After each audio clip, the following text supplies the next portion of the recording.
Olá, pessoal. Hoje nós iniciaremos a última obra da FUVEST, a Visão das Plantas. Demorou um pouquinho porque eu tinha feito todo o material, né, no Word, e aí desliguei o computador sem salvar. E aí tivemos nesse intervalo de refazer até o dia de hoje, uma inflamação da sinusite que me deixou inoperante por 2 semanas. Mas agora deu tudo certo, né? Vou pedir licença para você, para apresentar para você a Djamila Pereira de Almeida. Não é a nossa Djamila, socióloga, tá? Ela é aqui uma angolana, uma angolana. Vamos colocar aqui, muito bem. Então, o livro que nós vamos trabalhar hoje é A Visão das Plantas, né? Nós temos um livro de 2019, escrito por Djamila Pereira de Almeida, que é essa jovem aqui, nascida em Luanda, capital da Angola, filha de pai português e mãe nativa. Por que que eu destaquei aqui a ideia dela ser mestiça, né? Porque essa obra que nós vamos estudar trabalha muito a questão da relação do branco com o negro, principalmente quando o protagonista relembra que foi um marinheiro que participou da rota de Portugal em relação às Índias, aquela mesmo que Camões narra lá no Livro dos Lusíadas. Então, a relação desse personagem com os negros foi uma relação de muita violência histórica, tá? E ela vai retratar poeticamente, né? Metaforicamente, toda essa estrutura que envolve não só a vida pessoal dela, mas a vida de todos os países colonizados por Portugal. Então, aí é Brasil, é Angola, é Moçambique, Cabo Verde, São Tomé e Príncipe, Trinidad e Tobago, né? Nós vamos ter Macau, né? Nós temos uma série de lugares e por onde os portugueses passaram, tá? Ela é hoje, depois de ter formada em, de- depois de ser doutora em estudos portugueses, ela hoje trabalha na Universidade de Nova York, né? Trabalhando exatamente temas como as diásporas africanas, certo? Então, uma autora muito engajada, e nesse livro ela faz um engajamento indireto, porque a função poética, dadas as metáforas que usa, são muito, muito fortes, né? Vamos então a contextualização. Convido a vocês, então, a lerem esses dois artigos aqui, tá?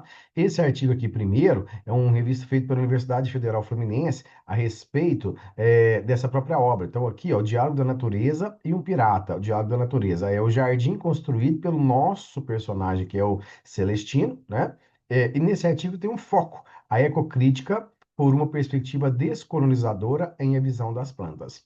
Então, essa perspectiva descolonizadora, ela tem a ver com a ideia de como a artista vê a sociedade de seu tempo através de um viés histórico, tá? Então, aqui você pode baixar aqui diretamente, é só clicar em PDF e ler esse artigo, tá? Agora, deixa eu ver aqui, deixa eu voltar para o outro, né? Esse aqui, História de Portugal, é o site mesmo, né, do governo de Portugal, que vai mostrar para nós, né, toda essa história da colonização portuguesa, né? Não só de coisas atuais, né? De dados geopolíticos, estatísticos atuais, mas aqui, ó, o símbolo, o hino, a história, né? Aqui, ó, a Praia de Belém, né? De onde saíram os navios para a colonização da América, né? A relação com o Brasil, que o Dom João VI, né? Quer dizer, acho que compensa a gente se inteirar desse material aqui primeiro, antes da gente realmente ler a obra. Isso se a gente quiser realmente aprofundar, né, e não errar nada aí no vestibular, certo? Então, depois dessa contextualização que você vai fazer aqui, vamos agora para o enredo. Então, nós temos aqui o capítulo 1, já começa com a volta do Capitão Celestino. Mas a volta de onde, né? Ao ler a obra, a gente vai entender que essa volta se relaciona com o mapa do mundo, né? Então, se você pegar aqui, ó, a Itália, a Grécia, opa, Istambul, né? Aqui o Vermelho, o Mar Mediterrâneo, aí nós temos a África, Canal de Suez, né? E aqui a Índia. Então, nós estamos falando de uma volta que compreende a saída dos portugueses aqui, ó, e vão fazendo colônias. Com o lucro dessas colônias, madeira e ouro, eles vão trocar as especiarias lá na Índia, né? Então, isso é a história de Portugal aqui já condensado. Quando fala nesse verbo aqui, ó, voltar, ele está voltando enquanto sujeito individual, personagem protagonista dessa obra, mas ele representa toda a história de Portugal. Então, Celestino é Portugal aqui. Celestino é todo navegador, é todo branco colonizador imperialista. E nós vamos materializar essa história, tá?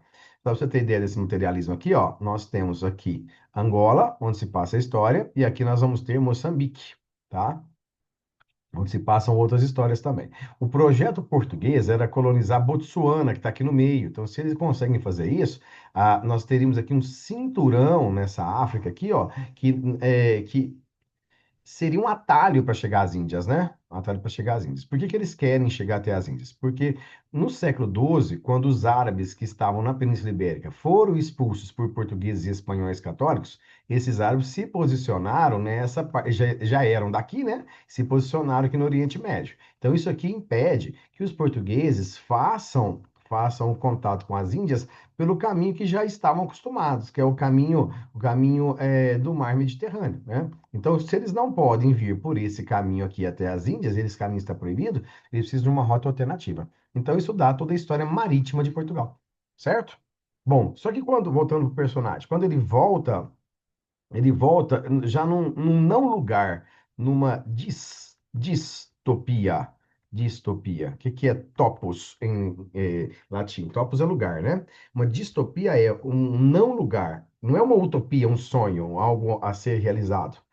Mas é uma inadaptação, porque ele sempre foi um sujeito do mar, né? Inclusive, nem a família dele do mar. O avô morreu no mar, o pai morreu no mar, era marinheiro também, e ele não morreu no mar. Ele vai morrer em terra, mas ele retorna. Então, quando ele retorna, olha aqui, ó. A penumbra quase falava: Respira, meu filho, chegaste. Porém, a mobília não saudou seu regresso, tá? Então, peraí, ó, aqui eu tenho um alívio e aqui eu tenho um problema, né? A casa não o reconhece, porque não é um sujeito da terra. Então, é essa inadaptação nessa nova vida que nós vamos ter que falar. Como é um sujeito que tinha um hábito, que construiu-se a partir do mar, estou falando dele de Portugal, nunca se afaste disso, tá? E agora vai encontrar uma vida solitária, porque essa casa está vazia, essa casa está imunda, essa casa foi tomada pelos bichos, pelas plantas mais rasteiras, mais feinhas que você pode imaginar. Essa casa está com mofo, está com pó, está com objetos já oxidados, né? Então ele tem que fazer uma limpeza. Essa limpeza significa começar do zero de novo. É a limpeza. Tudo é simbólico aqui, tá? Limpeza não só da casa, mas a limpeza da própria vida, a limpeza do próprio recomeço. Como se ele estivesse nascendo agora, como se o Mário tivesse parido, tá? No capítulo 2 são 25, tá?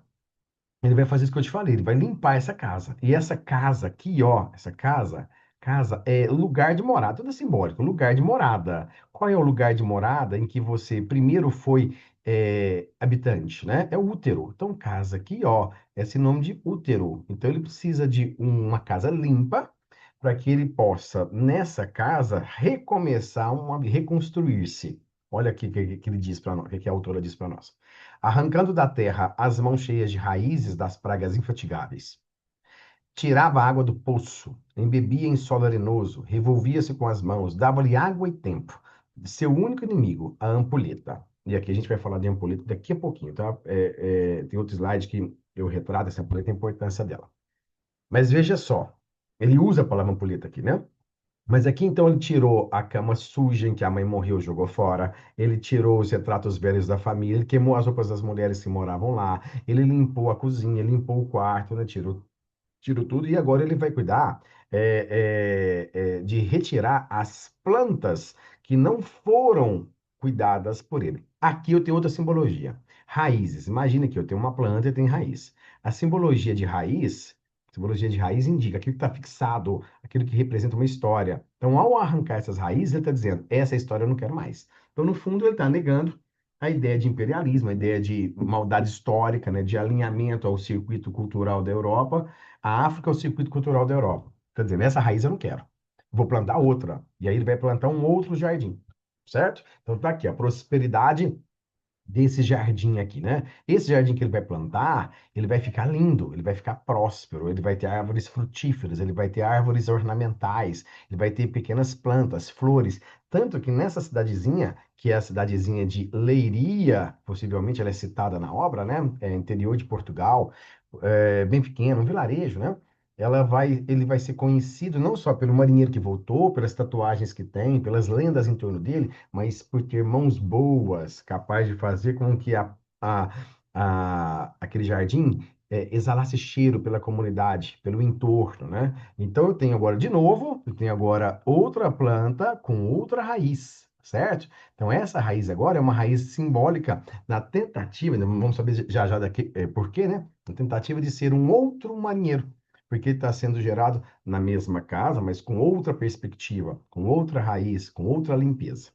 E mostrando que estamos mesmo numa raiz católica, né? O padre Alfredo, sabendo que esse sujeito retornou, o padre Alfredo conheceu a mãe, conheceu a família dele, né? Todos estão mortos.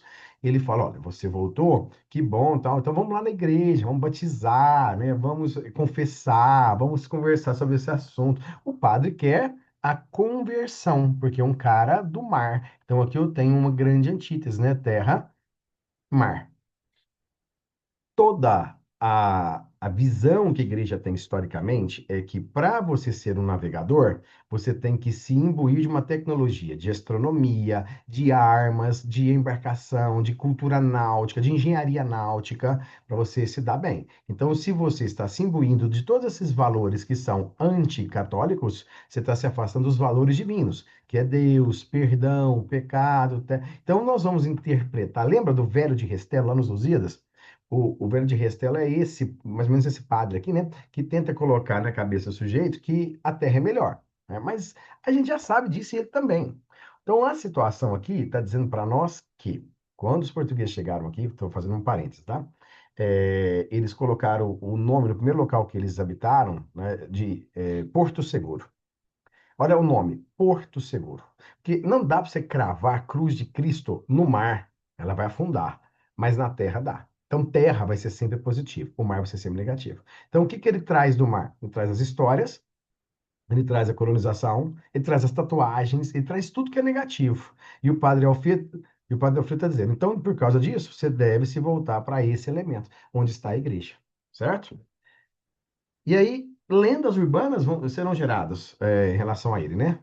Quantos ele matou na África? Por que que ele voltou? Por que que ele partiu? Se ele tá rico, se ele tá pobre? Se ele dança com o capeta à noite? Se ele é pactuado com o mal? Então, os meninos, eles ficam assim, curiosíssimos, a ponto de estreitar uma amizade, de contar a história, dele contar a história para os meninos, isso gerar no início, né, um certo desconforto com a sociedade do entorno.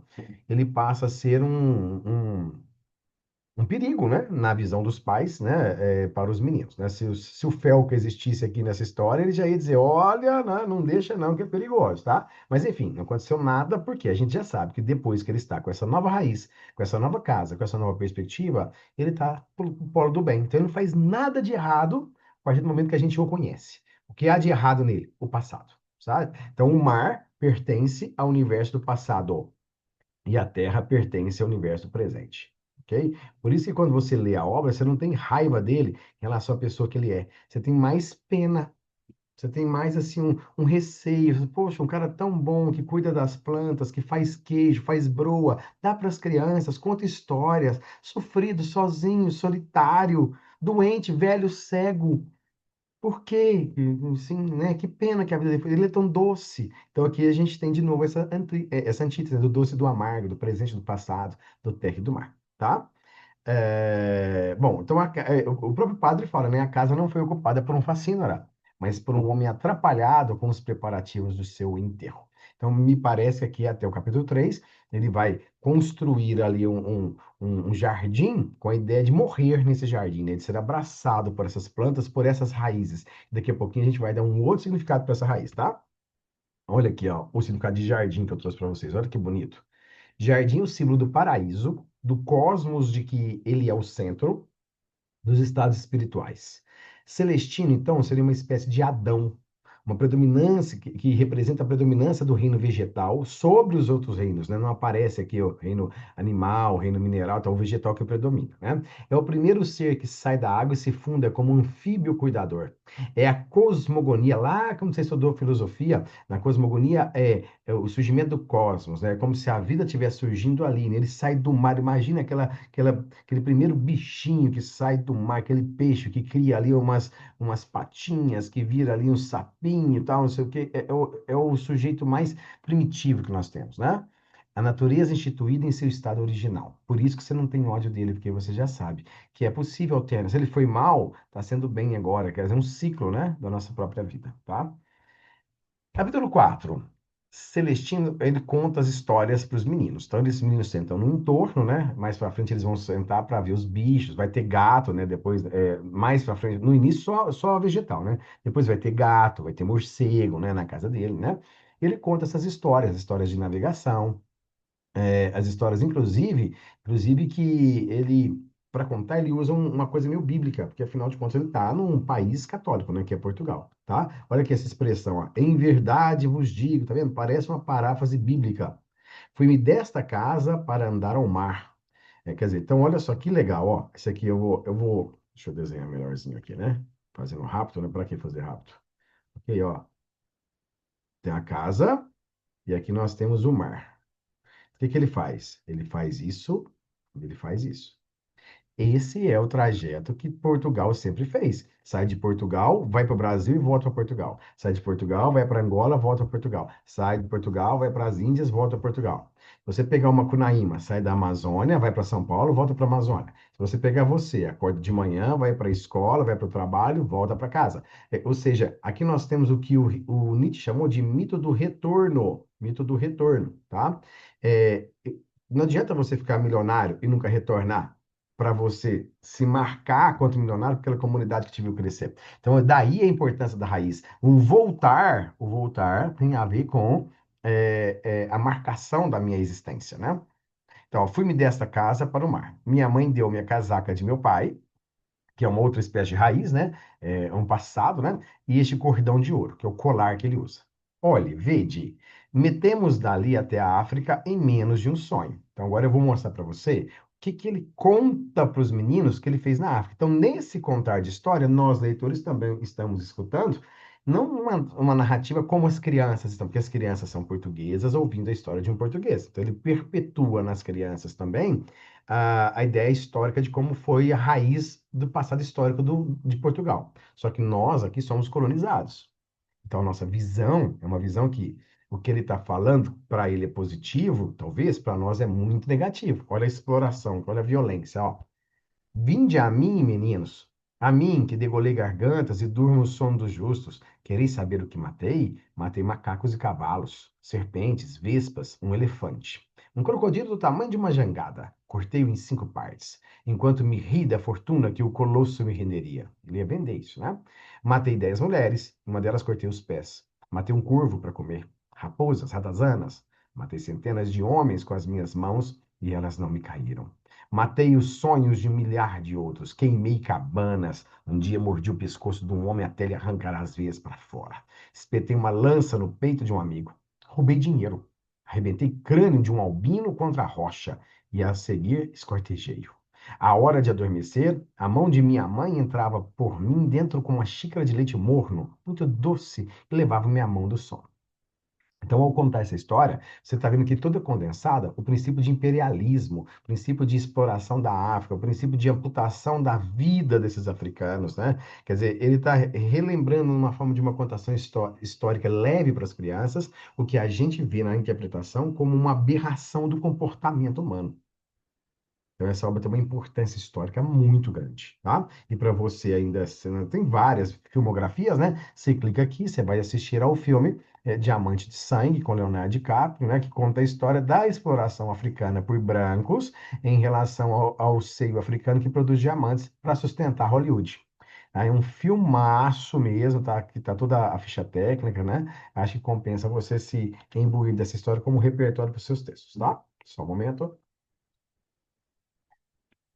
Agora, a ampulheta que eu te falei, o que que ela significa, né? A ampulheta. Durante anos, a sofrer hostilidade. Ninguém visitava as mães, usavam seu nome para amedrontar os filhos. As crianças foram proibidas de conversar com ele. Apenas o perfume do seu jardim marcava sua existência solitária. E o tempo está passando. Então, ele está solitário porque ele está chegando próximo à morte. E aí eu tenho que saber o que que vai significar.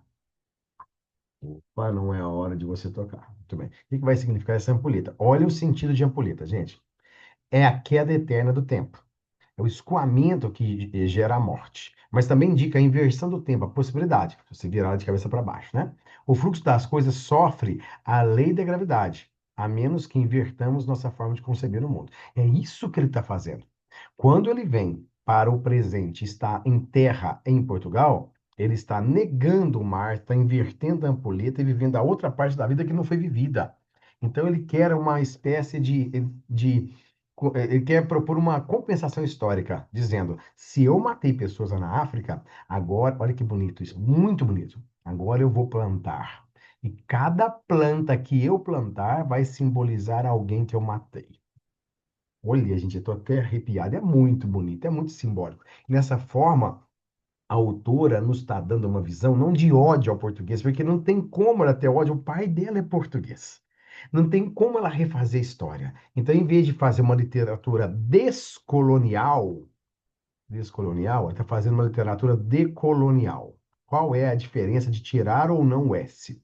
Uma literatura descolonial, ela é uma rebeldia tão grande quanto esse passado histórico, que nega-se toda a ideia de Portugal ou do colonizador. Tudo que vem deles é negativo. A ideia agora de tirar o S, escrever essa palavra decolonial é, sabendo que o passado histórico foi negativo, foi difícil, foi exploratório, foi violento, e sabendo que é impossível alterar esse dado histórico, que ele está preso num tempo que não existe mais, como fazer para viver melhor daqui para frente, conciliando essas partes, fazendo reparação histórica, sem inverter a pirâmide e proporcionar o sofrimento a essa classe que fez o sofrimento existir no passado. É muito mais elegante o decolonial, você está vendo, né? Essa cintura aqui, ó, que une essas duas partes da ampulheta, é o encontro dos dois mundos, é o encontro dos tempos, do passado, do mar, né? Para agora o presente, para a terra, tá? Do celeste, do sonho à realidade. Então agora ele vai construir alguma coisa, não do ponto de vista histórico, mas do ponto de vista subjetivo, pessoal. Quer dizer, o grande projeto da vida dele agora é desculpar-se com o cosmos, deitar nesse caixão gigante que é o jardim dele, se misturar com o povo que ele matou, simbolicamente representado por cada planta, num enorme pedido de desculpa. Cara, isso é muito lindo, velho. Esse livro é muito lindo, embora seja um livro que as metáforas talvez não nos deixem alcançar essa interpretação tão facilmente, né? Mas é muito bonito, tá? Capítulo 6, então. A solidão mais ampulheta, mais espaçada, atormentador, vai gerar o que a literatura chama de fluxo de consciência. Então, tem capítulos em que ele começa a soltar frases, dando a indicação que talvez ele estivesse caminhando para uma loucura. Então, ele fala assim, ó, sangue, luz, um ratinho, um retângulo de buchos com as camélias no centro. Então, aqui eu imagino que ele está falando do jardim dele, ó, porque um retângulo onde tem as camélias no centro. Ele plantou camélias ali, né, naquele esquadro. Mas sangue e luz talvez seja coisa lá do navio, do passado dele, né?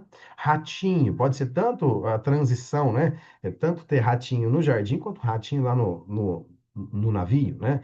Osso de choco, caroço de manga, coisas que eu vi no mar. Então ele vai começar a soltar frase, toda hora vai aparecer. Quanto mais chegamos próximo do final, mais fluxo de consciência, mais frases soltas, porque ele está ficando velho, cego, e aí, como ele não vê mais as coisas, a memória começa a lembrar e tudo se mistura e vira uma bagunça danada. Enquanto isso, ele vai plantando coisas no seu jardim e a cabeça cheia de informações do passado, de desejos, de frustrações e de reconstruções. Então, esse carrossel de coisas passando na mente dele são vomitadas em frases desconexas, que a gente pode chamar de cubista, que é a vanguarda europeia lá do início do século XX, né? Que mostra vários ângulos de uma mesma cena. E a gente pode chamar de verbo, em latim significa palavra, ragia.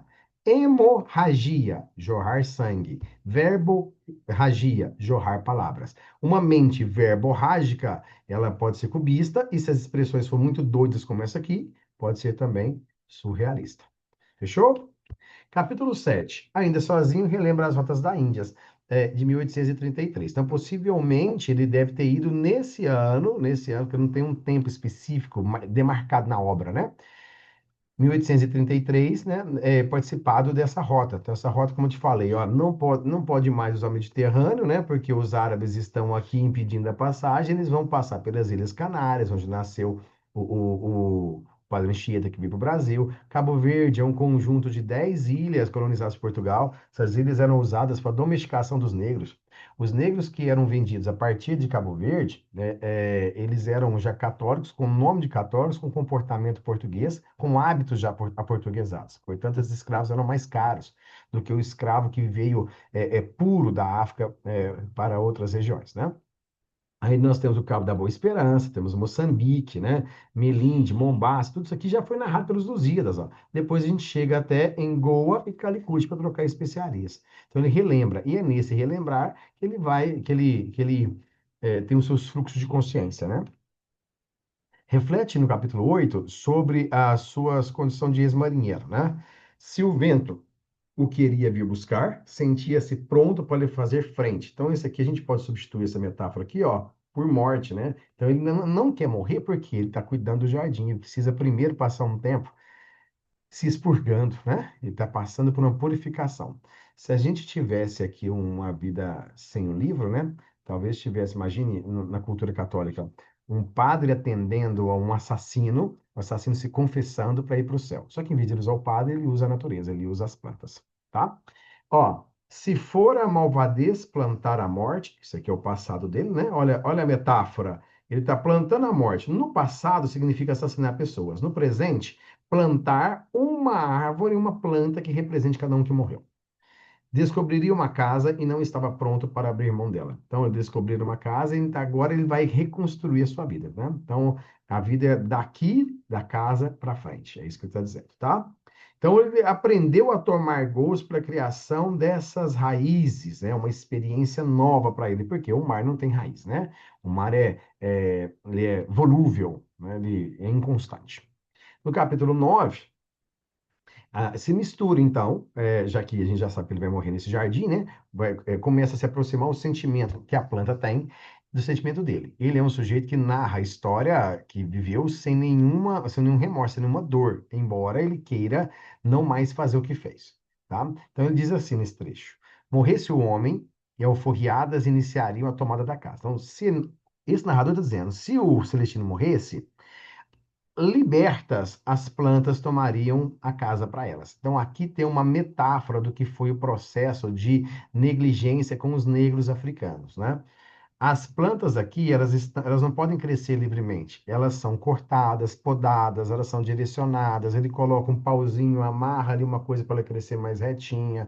Ela recebe água quando ele quer, recebe adubo quando ele quer. Então, de certa forma, ele, ao mesmo tempo que tenta fazer o bem para essas plantas na cabeça dele, as plantas que representam as pessoas mortas estão dizendo: nós estamos sofrendo dupla violência, porque agora nós continuamos não livres. Se nós somos as pessoas que morreram, onde é que está a nossa liberdade de querer ser livre, tá? Então, se ele morresse, o que que elas pensam? As rosas presas ao muro, tornadas garras, subiriam até as janelas mais altas à procura de uma floresta. A glicínia, sem a poda, frequentemente subiria o muro e derramar-se-ia na rua numa concha lilás. Quer dizer, tudo estaria melhor sem a ideia de uma fronteira. Então, o português aqui parece que ele representa uma fronteira. Ele que determina que tanto que a planta cresce, quem é que vive, quem é que morre, se o africano deve ser X ou Y, tudo é em função desse português, tá? No capítulo 10 nós temos aqui uma perda de identidade, né? Ele está um sujeito que foi deixado de lado, as mães impediram as crianças de conversar com ele, quando passavam na rua, elas tapavam os olhos das crianças para elas não verem, ele foi ficando cada vez mais só, né? Só que aí ele sabia, conseguia ouvir quem falava dele, as pessoas uma ou outra que não sabia quem era, deixava uma comida para ele, né? Uma espécie de anel do Senhor dos Anéis, anel de Giges, né? Que faz o sujeito existir, mas sem ser visto. Tá? E nesse tempo, então, como ele está deslocado do social, ele está inserido no natural. É o tempo que ele mais se dedica à produção e ao cuidado do seu jardim. No capítulo 11, nós temos, de novo, o fluxo de ideia. Esse fluxo mental para o passado, ele vai funcionar de algumas, nós podemos entender sob algumas perspectivas. Ou é um remorso, um passado que sempre o atormenta, ou é a forma dele conseguir se reconciliar com o passado, um mecanismo de fuga, aí nos remete à ideia de Freud, então essa narrativa tem muita coisa de psicológico dele, tá? Ele vai tentar entender-se através desses dessas sinapses, né, que vão aparecendo na mente dele, tá? Então ele fala assim para os meninos: não esganei a holandesa de 7, 8 aninhos, mas os pescoços não têm idade. Quer dizer, eu poderia ter feito isso, né? Que será feito do Júlio? Era bom com a faca. Ainda nos rimos uma vez a sacar rolhas das garrafas, quer dizer, ele abria a garrafa, a rolha com a faca, né? Foi no dia em que o Saraiva se afogou. Tá vendo? Ele vai misturando um monte de coisa. Por que será que ele se projeta no passado? Então a gente pensa em Freud, a gente pensa aqui, ó, um mar, vamos pensar aqui um iceberg, debaixo do iceberg a gente não consegue ver, mas tem muito gelo. O Freud chama essa parte aqui de consciente, aqui embaixo ele chama de subconsciente, e aqui mais baixo ainda ele chama de inconsciente. O inconsciente são os traumas mais profundos que a gente tem. E quando a gente relembra esses traumas lá na terapia que a gente faz, muitas vezes a gente chora, tal, porque a gente não consegue entender a vida como ela é, tal, né? Então, esse passado remonta à ideia de matar holandês. Por quê? Historicamente, a Holanda foi inimigo de Portugal. A Holanda dominou os mares com a Companhia das Índias Ocidentais e o monopólio do açúcar no mundo. E um holandês, necessariamente, né, ele foi marcado pelo protestantismo. Se você pegar esse quadro aqui de 1692, Aula de Anatomia do Dr. Tulpe, mostra que é um quadro barroco, e é um quadro barroco sem propaganda católica. No barroco católico, feito no sul da Europa, nós vamos ter muita propaganda para contra-reforma. Então, é Cristo usado como garoto de propaganda o tempo todo, né? São Paulo utilizado o tempo todo, a ceia de Emaús, o Caravaggio vai fazer isso. Ele vai pintar São Tomé, ele vai pintar a evocação de São Mateus, o Bernini vai esculpir a Santa Teresa. Agora você vai para o norte da Europa, em País Baixo, como a Holanda, e você não tem. Então, holandês é inimigo de Portugal no sentido histórico, tá? Por isso que nós vamos ter aqui, ó, uma morte a essa holandesa. Essa menina, ele vendou os olhos dela, amarrou ela numa árvore, né, e deixou ela lá para os bichos comerem, né? Quer dizer, uma maldade sem tamanho. Daqui a pouco ela vai aparecer para ele em imagem, né? Para ele entender que não estava certo. Gente, eu achei lindo, lindo, lindo essa passagem. Me fez evocar também uma outra indicação de filme para vocês, tá? O que que eu falei para vocês? Que plantar aqui o jardim é uma compensação cósmica. Vamos chamar como linguagem do direito uma reparação de danos, tá? Eram no futuro do capitão os números, as caras, as almas de quantos mortos pelas suas mãos ou delas testemunhas lhe ofereciam agora o silêncio eterno, ali plantados, carecidos de água do seu regador. O que que ele faz agora com esses mortos que são as plantas? Ó, ele abastece com água.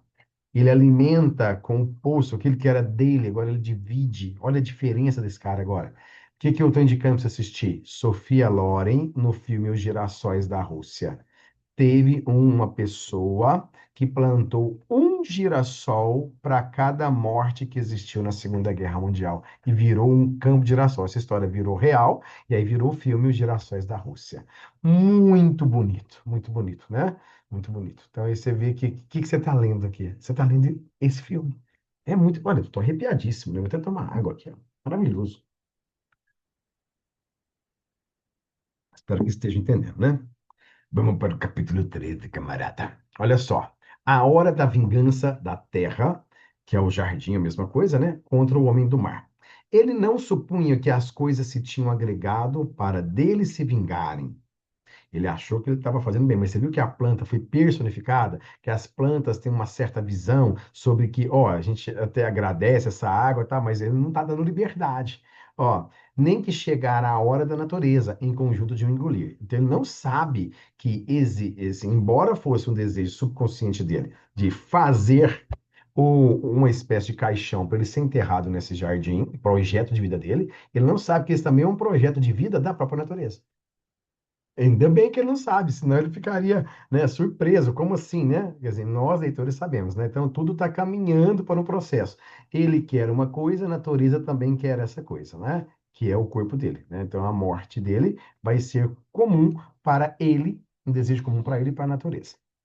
No capítulo 14, nós temos aqui uma lembrança ao passado. E lembramos que passado também é raiz, né?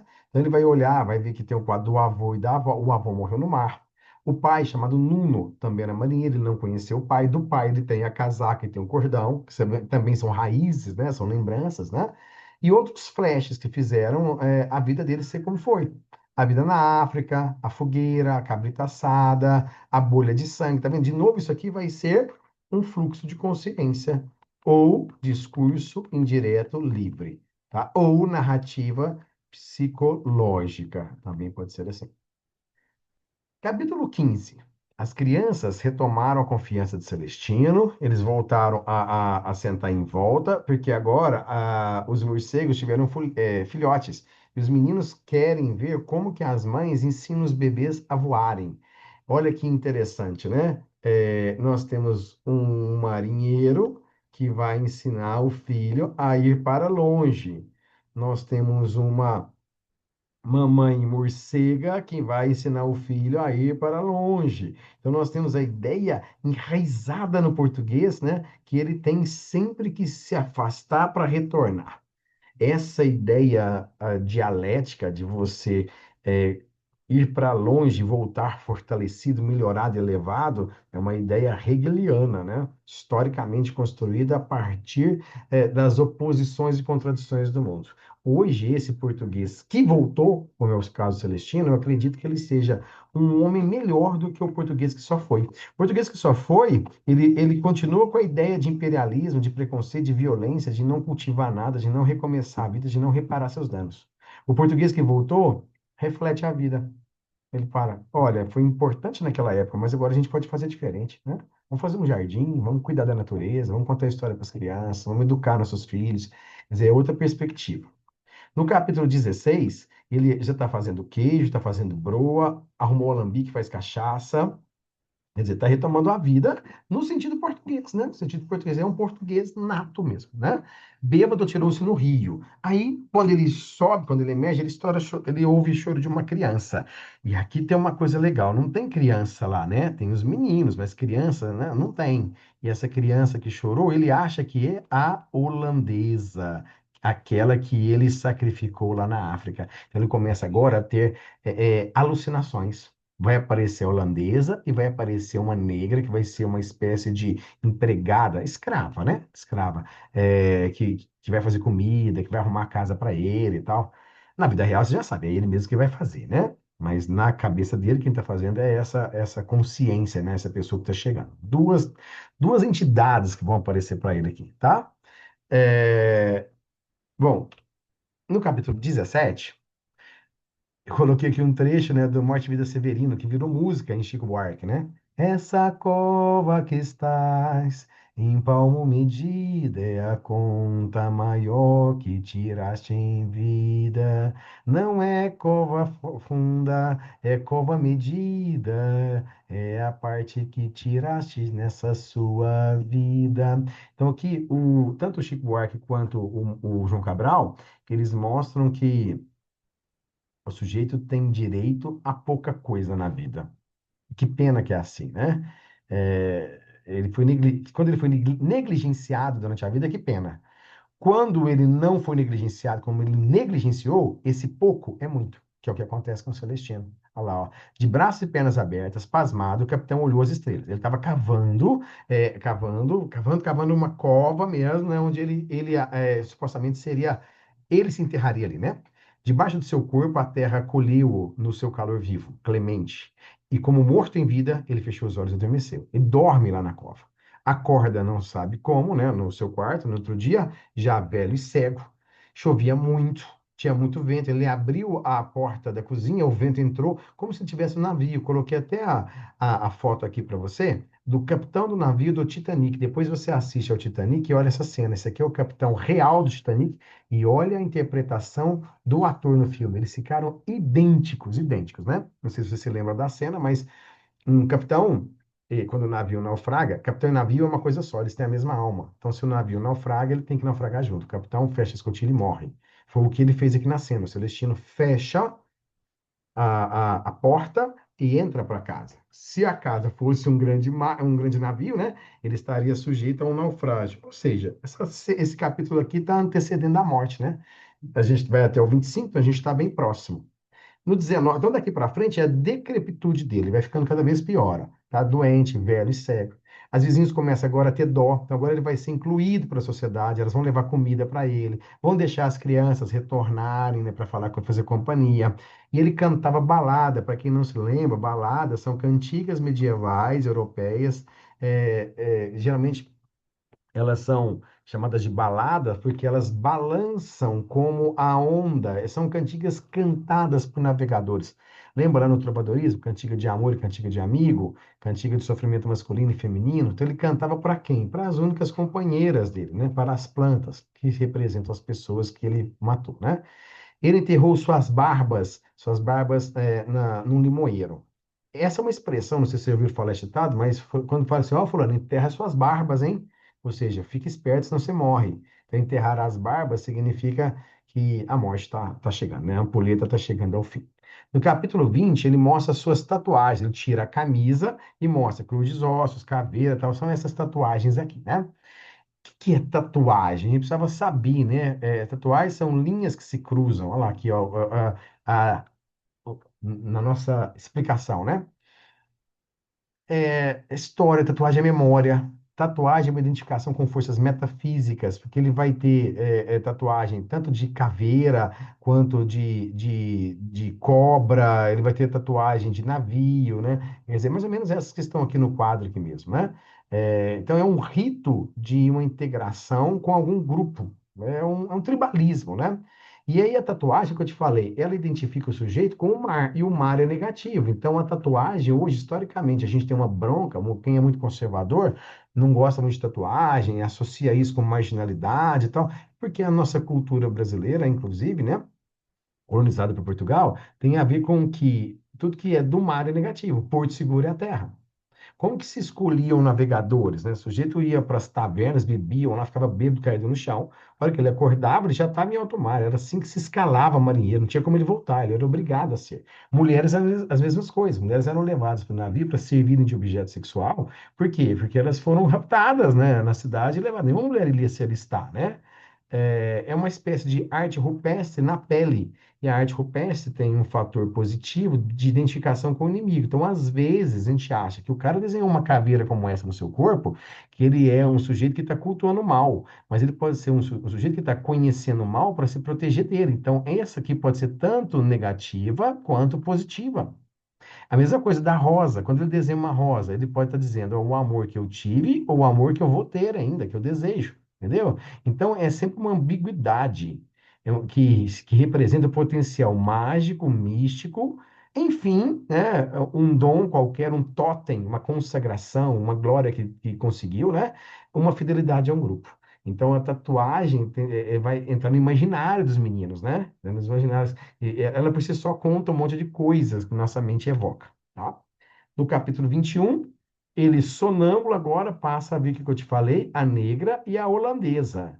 Essa negra aqui, ó, ela vai fazer comida, ela vai ficar com ele, ela vai fazer carinho, ela vai barbeá-lo, vai passar azeite na barba dele, vai cuidar dele. Ela é como negra, inclusive até pra ideia da cor, ligada na história, né? E não por mim, por favor, não me entenda como um preconceito meu aqui, né? Como a proximidade da morte. Ela vai ser a que vai fazer a transição com ele, tá? E é ambígua também porque ela representa aquela etnia que mais sofreu com o branco português, né? Ela é toda carinhosa com ele, é toda assim mãezona, como se fosse uma mãe criando, cuidando do seu filho, tá? Aqui, ó, tá vendo, ó? Ama que resgata o menino de uma mãe severa, cuida dele como se fosse seu. Ou seja, ela está dizendo para ele, tá tudo certo, meu amigo. Tá tudo perdoado.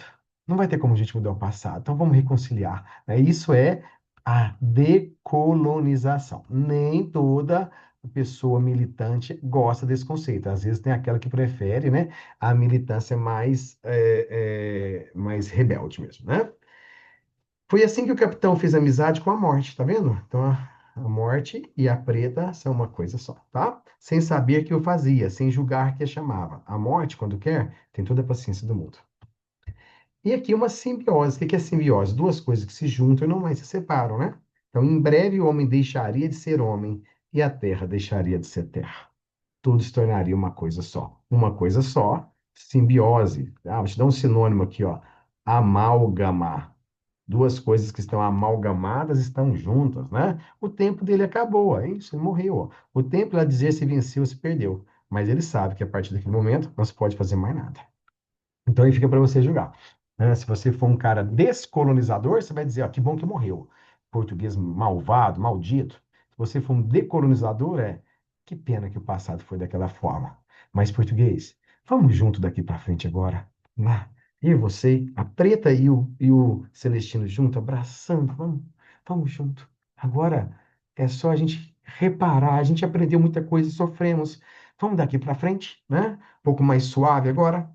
E no 24, uma grande ironia, um pouquinho antes de ele morrer, ele olha para o lado, a gata dá à luz a filhotes. Ele que não tem mulher, não teve filhos, não gerou nada. Pela biologia, o sujeito que não gera descendentes no século XIX é aquele que não tinha se adaptado. O Brás Cubas é um exemplo disso, né? E a negra fazia dias que não aparecia. Então, enquanto tem vida, a morte está longe. Depois que passa algum tempo, aí sim, último capítulo, né? É a morte dele, tá? Ó, o jardim se tornara o jardim se tornara o jardineiro do jardineiro. Por quê? Porque o jardineiro alimentava o jardim com a água e com adubo. Agora, o jardim nutrido é que devolve ao jardineiro os seus nutrientes. Ou o jardineiro celestino serve como de adubo para o jardim. E tudo se funde nessa enorme simbiose, né? Muito bonito nessa mistura para dizer que tudo é um, tudo é a mesma coisa. A natureza mata a natureza da vida, o homem mata o homem da vida, e tudo se torna um só. A vibração, o ritmo da vida é uma coisa só. Convido a você, tem um tempinho, antes de dormir, leiam as 7 lições do Caibalion, que está em cima, está embaixo. Olha, vê se não é ampulheta. O que é dois, na verdade, é um só, é o mesmo. O mundo é vibração, o mais forte e mais fraco, mas é vibração, certo? Então, o Caibala nos ensina a essência dessa obra aqui. Quem vai levá-lo, né, para deixar ele morrer em casa, suavemente, né, no jardim, é o tal de Manuel. Manuel significa Deus conosco. Manuel é parente, primo de Amadeu, que foi um dos escravos da casa também. Então, os negros estão ali, né, cuidando, né, desse homem, fazendo a passagem, né? Voltaram para casa, comeram pão, né? Depois que eles passaram aí por um dia no mar, né? Celestino se deitou. Na manhã seguinte, pedindo médico, o padre Alfredo veio lhe benzer. Aqui o final, o defunto estava lívido e sereno. Acaba a história aqui, certo? Muito bonita a história. Vamos interpretar agora um pouquinho mais, né? As características da literatura. O que é o narrador onisciente? Aquele narrador que sabe tudo do presente, passado e futuro que está na mente das personagens. Então, é um narrador que ele transita no tempo. Por causa disso, né? O tempo, ele se divide não um tempo específico, mas um tempo psicológico entre passado e presente. O passado negativo e o presente tentando recuperar o passado para ser positivo. A linguagem completamente simbólica, metafórica, uma linguagem que tem muito a ver com o primitivo mesmo, né? Com o surgimento da própria, assim, da vida em si. O espaço é Portugal, cidade de Leiria, e nós temos o Celestino, que é metonímia de Portugal. Celestino é a história de Portugal em si, tá? E para a gente falar de história de Portugal, né, vamos até ela. A linha na escravidão, aqui no Brasil, principalmente, que a gente tem mais noção de como aconteceu, dos autores que podemos usar, né? Padre Vieira condenava a escravidão dos negros, que eles sofreram tanto quanto Cristo, né? Cristo estava preso no madeiro, os negros também, fazendo as moedas de cana funcionarem na fabricação de cana-de-açúcar nos engenhos brasileiros, né? Tomás Antônio Gonzaga diz para Marília se casar com ele porque ele não é escravo, ele é dono da fazenda e rico, tá vendo? Uma visão mais conservadora. Assim como a visão de Gonçalves de José de Alencar, né? Que é um preconceituoso, dizendo que o brasileiro é filho de índio com branco e não tem nada a ver com o negro. Castro Alves já é o contrário, o poeta dos escravos, né? Aquele que defende que a praça é do povo, como o céu é do condor, e os negros têm direito à liberdade. Machado de Assis, em vários contos também, caso da Vara é um deles, né? Condena a ideia de escravidão, da violência, né? Contra o outro. Lima Barreto era um defensor árduo da questão também da negligência contra o negro. Tem contos que ele revela, principalmente quando ele começa a carreira dele, a vida e obra do escrivão Isaías Caminha conta a história de um jornalista negro que não consegue emprego por ser negro, né? Mário de Andrade, com Macunaíma, corrige isso. Ele e Oswald dizem que a miscigenação é o que há de melhor. E tem um nome para isso na arte, que é antropofagia, né? Que é a nossa ideia de oferecer para o mundo essa mistura étnica, cultural, religiosa e tudo mais. Lázaro Ramos, Thaís de Araújo, Emicida, Mano Brown, vários outros, né, que vão aí defender essa causa com excelência, mostrando o quanto o discurso imperialista positivo, calcado no positivismo, de que era necessário invadir a África, né, para poder alinhá-los ao perfil eh, científico de evolução da Europa, esse discurso foi todo vazio e mentiroso, né? Simplesmente usado para fazer o sofrimento ser cada vez pior e o lucro da Europa ficar cada vez mais gritante. Então, aqui eu trouxe para vocês um pouquinho dessa história, né? Bem rápida, né? Para você entender o que eu estou falando. A África é uma invenção. Por que uma invenção? Antes de 1884, a Conferência de Berlim, o mapa da África é composto só por quatro partes. Essa parte aqui de cima a gente vai chamar de África muçulmana, né? Essa aqui é a África indiana, essa aqui é a África desértica e essa aqui é a África Atlântica. E era dividido por guetos, né, por aspecto cultural. Em nome do imperialismo, aí você vai ter ó, a África francesa, a África inglesa, alemã, portuguesa, espanhola, belga, italiana e de países independentes.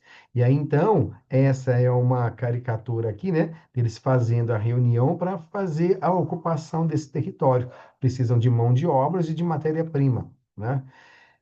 Aqui é uma charge, né? Uma charge mostrando que a África foi fatiada, né? Então, a África, no sentido que nós conhecemos hoje, ela é uma invenção europeia.